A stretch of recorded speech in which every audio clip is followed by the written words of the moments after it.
السلام علیکم ورحمۃ اللہ وبرکاتہ۔ بسم اللہ الرحمن الرحیم، الحمد للہ رب العالمین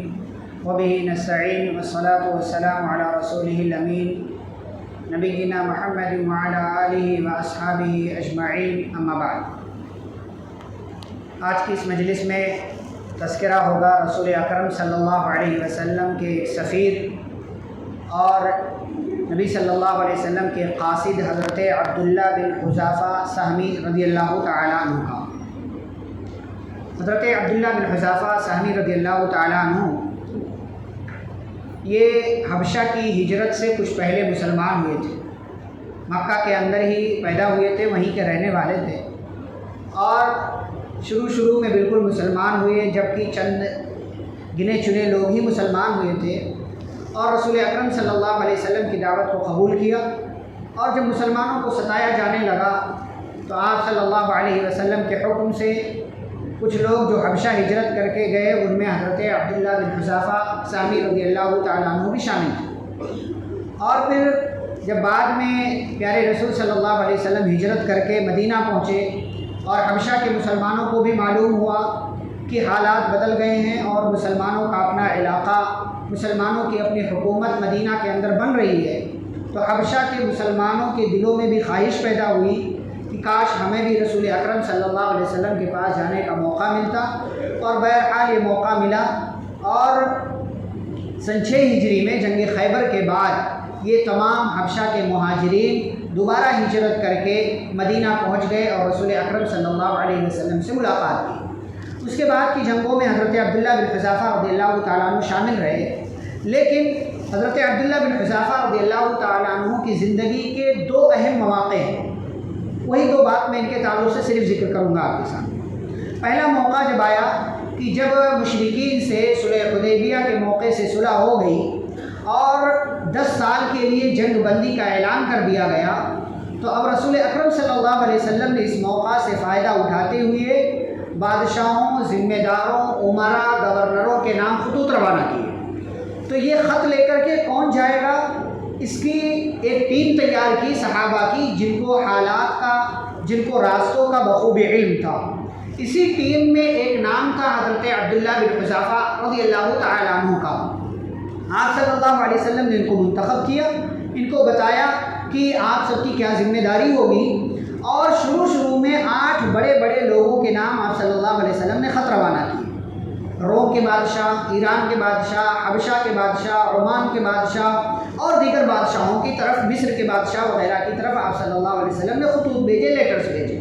ایک خط جو آپ صلی اللہ علیہ وسلم نے بھیجا، اس وقت کی سپر پاور طاقت ایران کے بادشاہ کسریٰ، جس کا لقب ہوتا تھا اور جس کا نام جو اس وقت بادشاہ تھا اس کو خسرو پرویز کہتے تھے، اس کو خسرو پرویز اس کا نام تھا۔ ویسے اس وقت جو ایران، جو روم اور جو حبشہ کی حکومت تھی، ہر ایک بادشاہ، جو بھی بادشاہ آتا تھا تو ایران کے بادشاہ کو کسریٰ، روم کے بادشاہ کو قیصر اور حبشہ کے بادشاہ کو نجاشی کہا جاتا۔ جو بھی بادشاہ ہوتا اس کا نام الگ الگ ہوتا تھا، لیکن اسی لقب سے مشہور ہوتا تھا۔ جیسے پہلے کے زمانے میں مصر پر جو بھی حکومت کرتا تھا اس کو فرعون کہا جاتا،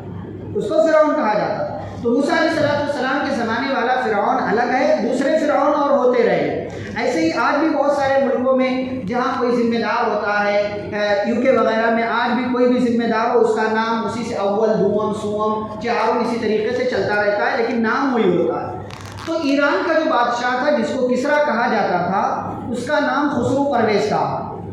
آپ صلی اللہ علیہ وسلم نے اس کی طرف لیٹر بھیجا اور یہ خط دے کر کے حضرت عبداللہ بن حذافہ سہمی رضی اللہ تعالیٰ عنہ کو روانہ کیا۔ حضرت عبداللہ بن حذافہ سہمی رضی اللہ تعالیٰ عنہ ایک عام انسان کی طرح ایک چادر اوڑھ کر کے، سواری پر سوار ہو کر کے ایران کے بادشاہ کسریٰ کے پاس پہنچے۔ اس کو پہلے سے اطلاع مل گئی تھی، تو اس نے اپنا دربار سجا رکھا تھا، اس نے اپنا دربار سجا رکھا تھا تاکہ اپنی شان و شوکت کا مکمل طور سے اظہار کیا جائے۔ حضرت عبداللہ بن حذافہ رضی اللہ تعالیٰ عنہ عام سے لباس میں کسریٰ کے دربار میں پہنچے، اور کسریٰ کے دربار میں جب آگے بڑھنے لگے کہ بادشاہ کی طرف پہنچوں اور خط اس کے ہاتھ میں دوں، تو بادشاہ نے کہا کہ اس سے خط لے کر کے میری طرف لے آؤ، یعنی اس سے کوئی خط لے لے اور میری طرف میرے پاس لے کر کے آئے۔ تو حضرت عبداللہ بن حذافہ سہمی رضی اللہ تعالیٰ نے اس کو جھڑک دیا اور کہا میرے حبیب صلی اللہ علیہ وسلم نے حکم دیا مجھے کہ میں یہ خط ایران کے بادشاہ کسریٰ کے ہاتھ میں خود دوں، اس تک میں خود پہنچاؤں، میں بیچ میں کسی اور کو یہ خط نہیں دے سکتا۔ بہرحال بادشاہ نے کہا اچھا ٹھیک ہے آنے دو۔ گئے حضرت عبداللہ بن حذافہ رضی اللہ تعالیٰ عنہ، بادشاہ کو خط دیا، چونکہ وہ عربی زبان میں خط تھا اور بادشاہ کو عربی نہیں آتی تھی تو ترجمان ہوا کرتے تھے اور ترجمہ کرنے والے ٹرانسلیٹر موجود ہوا کرتے تھے، تو جو عربی جانتا تھا اس کے ہاتھ میں خط دیا گیا، اس نے خط پڑھ کر کے سنایا بسم اللہ، اس کے بعد لکھا ہوا تھا من محمد رسول اللہ الی ملک فارس خسرو پرویز سلام علی من اتبع الہدی۔ یہ اتنا ہی خط کا مضمون تھا کہ محمد الرسول اللہ کی طرف سے صلی اللہ علیہ وسلم، یہ خط ہے ایران کے فارس کے بادشاہ خسرو پرویز کے نام، سلامتی ہو اس شخص کے لیے جو ہدایت کو مان لے، ہدایت کی اتباع کرے۔ بس اتنا خط کا، اتنا خط پورا سننے کے بجائے جیسے ہی اس نے یہ سنا کہ اس میں میرے نام سے پہلے کسی اور کا نام لکھا ہوا ہے، غصے سے بھڑک اٹھا اور کہا میری رعایا میں سے ایک بندہ میرے نام سے پہلے اپنا نام لکھتا ہے، اور پورا مضمون پورا سبجیکٹ سننے کے بجائے وہ خط اس ٹرانسلیٹر کے ہاتھ سے لیا اور اس کے ٹکڑے ٹکڑے کر دیے، اس کو پھاڑ دیا اور حکم دیا کہ اس بندے کو جو خط لے کر کے آیا اس کو ہمارے دربار سے بھگا دو۔ حضرت عبداللہ بن حذافہ رضی اللہ تعالیٰ عنہ کو نکال دیا گیا اور حضرت عبداللہ بن حذافہ رضی اللہ تعالیٰ عنہ دل میں خدشات لیے اللہ کے کلام کی آیتیں پڑھتے ہوئے دربار سے نکلے اور آ کر کے نبی اکرم صلی اللہ علیہ وسلم سے ملاقات کی اور آپ صلی اللہ علیہ وسلم سے کہا کہ آپ کا خط میں نے پہنچا دیا، لیکن بادشاہ نے آپ کے خط کو پھاڑ دیا، قبول کرنے کے بجائے اس کے ٹکڑے ٹکڑے کر دیے۔ آپ صلی اللہ علیہ وسلم نے بددعا دی، اللہ اس کی بھی حکومت کے ٹکڑے ٹکڑے کر دے، اور یہ بددعا پوری ہوئی رسول اکرم صلی اللہ علیہ وسلم کی۔ ہوا یہ کہ ادھر عبداللہ بن حذافہ نبی صلی اللہ علیہ وسلم کے پاس پہنچے، ادھر بادشاہ کا جب غصہ کم ہوا، ختم ہوا، تو اس نے کہا جو بندہ آیا تھا اس کو تلاش کرو، پکڑ کر کے ہمارے پاس لاؤ۔ تلاش کیا گیا لیکن نہیں ملے حضرت عبداللہ بن حذافہ رضی اللہ عنہ۔ چنانچہ اس نے اپنے ایک گورنر جو یمن کا گورنر تھا، اس کا نام بازان تھا، اس کو لیٹر روانہ کیا کہ فلاں جگہ بندہ ہے جو ہمارا گستاخ ہے، اس کو پکڑ کر کے ہمارے دربار میں پیش کیا جائے۔ دو لوگوں کو یہ پیغام جو پہنچایا یمن میں بازان کے پاس، اس نے اپنے دو لوگوں کو بھیجا اور کہا کہ جاؤ اس محمد نام کے انسان کو پکڑ کر کے ہمارے پاس لے آؤ۔ اب یہ دو لوگ آئے، پہلے حبشہ پہنچے، حبشہ جب پہنچے تو وہاں سے پتہ کیا کہ یہ اس نام کا بندہ کہاں ملے گا، تو ان لوگوں نے کہا یہ مدینہ میں ہے۔ تو کہا تم لوگ کیوں تلاش کر رہے ہو؟ کہا ہمارے بادشاہ نے کسریٰ نے ان کو گرفتار کرنے کا حکم دیا ہے۔ اب یہ دونوں جو ہے یہ مکہ کے رہنے والے تھے، یہ لوگ بڑے خوش ہو گئے کہ ہمارا کام اب جو ہے ایران کا بادشاہ پورا کرے۔ یہ لوگ خوشی خوشی آئے اور مکہ میں لوگوں کو خبر دی کہ تمہارا کام اب تمہیں کچھ کرنے کی ضرورت نہیں، بیٹھے رہو، تمہارا کام اب جو ہے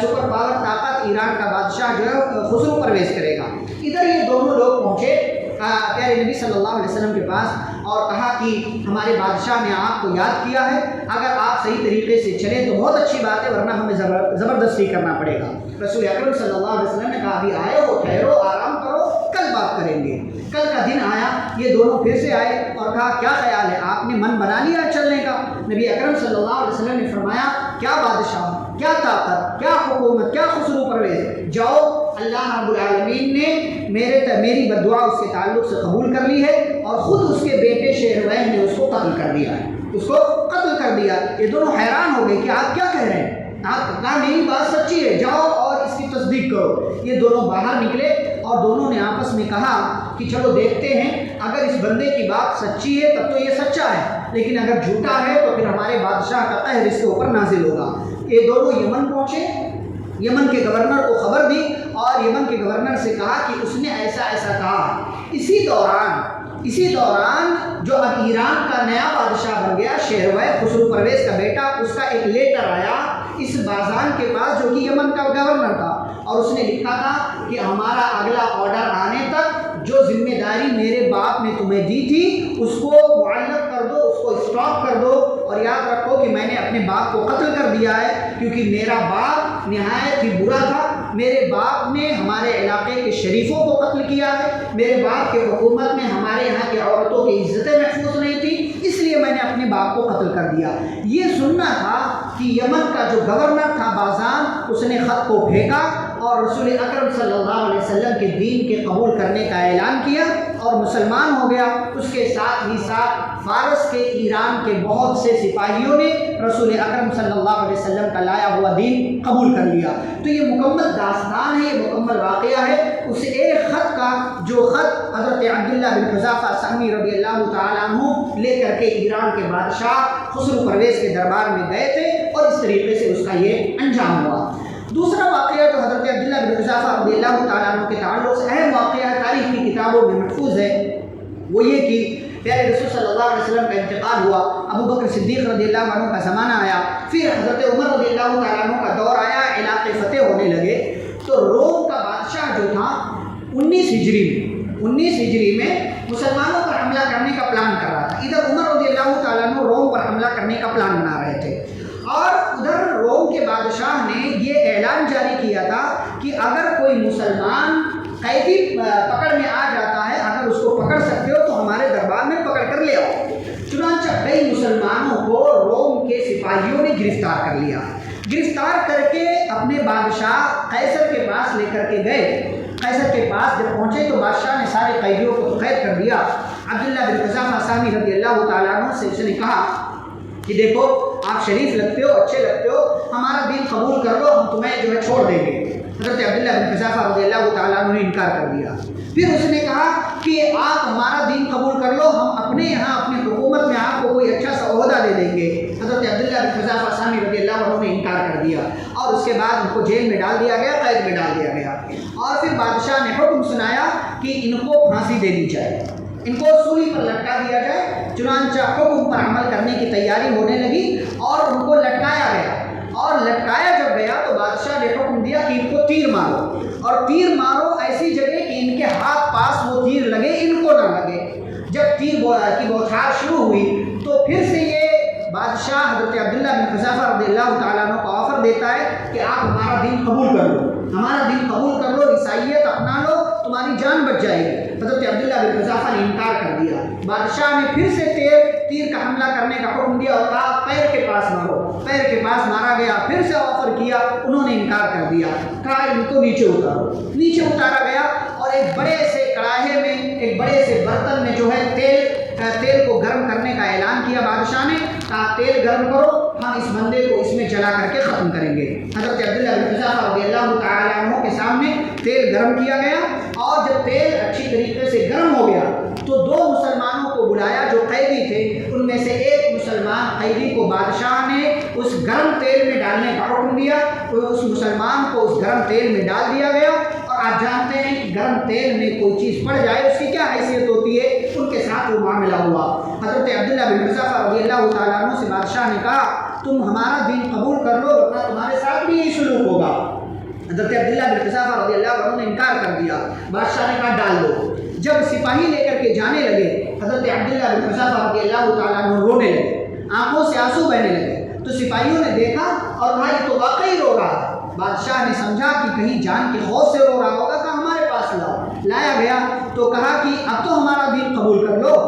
تو کہا نہیں میں قبول نہیں کروں گا، انکار کر دیا۔ تو کہا پھر رو کیوں رہے تھے، پھر رو کیوں رہے تھے؟ کہا رو اس لیے رہا تھا کہ میں سوچ رہا ہوں کہ میری ایک ہی جان ہے جو اللہ کے راستے میں دے رہا ہوں، اس دین کی خاطر میرے پاس اور جانیں ہوتی تو میں اللہ کی خاطر قربان کر دیتا۔ بادشاہ یہ سن کر کے بڑا تعجب میں اور حیرت میں پڑا، اور اس نے کہا کیا تم میرے سر کا بوسہ لے سکتے ہو، کیا تم میرا سر چوم سکتے ہو؟ اگر میرا سر چوم لو گے تو میں تمہیں آزاد کر دوں گا۔ تو کہا میں آپ کا سر چوم لوں گا، لیکن کیا آپ میرے ساتھ تمام مسلمان قیدیوں کو بھی آزاد کر دیں گے؟ کہا ہاں میں آزاد کر دوں گا۔ اس کے بعد عبداللہ بن حذافہ رضی اللہ عنہ نے سوچا اگر اس کافر کے سر کا بوسہ لینے سے میں اور تمام مسلمان قیدی چھوٹ جاتے ہیں تو اس میں حرج کی کیا بات ہے، اور انہوں نے بوسہ لے لیا۔ بادشاہ وعدے کا پکا تھا، اس نے وعدے کے مطابق تمام قیدیوں کو اور انہیں آزاد کر دیا۔ حضرت عبداللہ بن حذافہ رضی اللہ تعالیٰ عنہ قید سے آزاد ہو کر کے عمر رضی اللہ تعالیٰ عنہ کے پاس پہنچے، پورا واقعہ سنایا، اور واقعہ سنانے کے بعد حضرت عمر رضی اللہ تعالیٰ عنہ بڑے خوش ہوئے اور خوش ہو کر کے تمام مسلمانوں کو یہ حکم دیا اور کہا حق علی کل مسلم ان یقبل راس عبد اللہ بن حذافہ وانا ابدأ، فرمایا ہر مسلمان پر یہ واجب ہے، ہر مسلمان پر یہ لازم ہے کہ وہ آئے اور عبداللہ بن حذافہ کے سر کا بوسہ دے، اور میں ان کے سر کے بوسے سے آغاز کرتا ہوں۔ حضرت عمر رضی اللہ تعالیٰ عنہ نے ان کے سر کا بوسہ لیا اور پھر تمام مسلمانوں نے ان کے سر کو بوسہ دیا۔ یہ ایک واقعہ ہوا کہ ان کی فراست، ان کی عقل مندی، ان کی ذہانت، ان کی ہوشیاری اور بہترین فیصلے کے ذریعے نہ صرف وہ خود بچے بلکہ تمام مسلمان قیدیوں کو بھی آزاد کرا کے لے آئے۔ یہ حضرت عبداللہ بن حذافہ رضی اللہ تعالیٰ عنہ کی زندگی کی ایک مختصر سی جو ہے سیرت کہہ لیجیے، داستان کہہ لیجیے یا واقعہ کہہ لیجیے، اور پھر اس کے بعد ان کی زندگی چلی اور 33 ہجری میں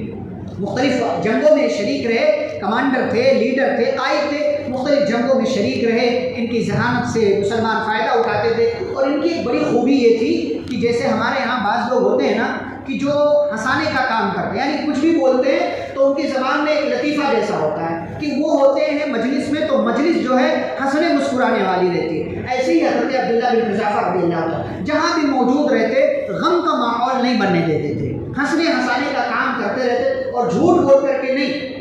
اچھی باتیں بول کر کے،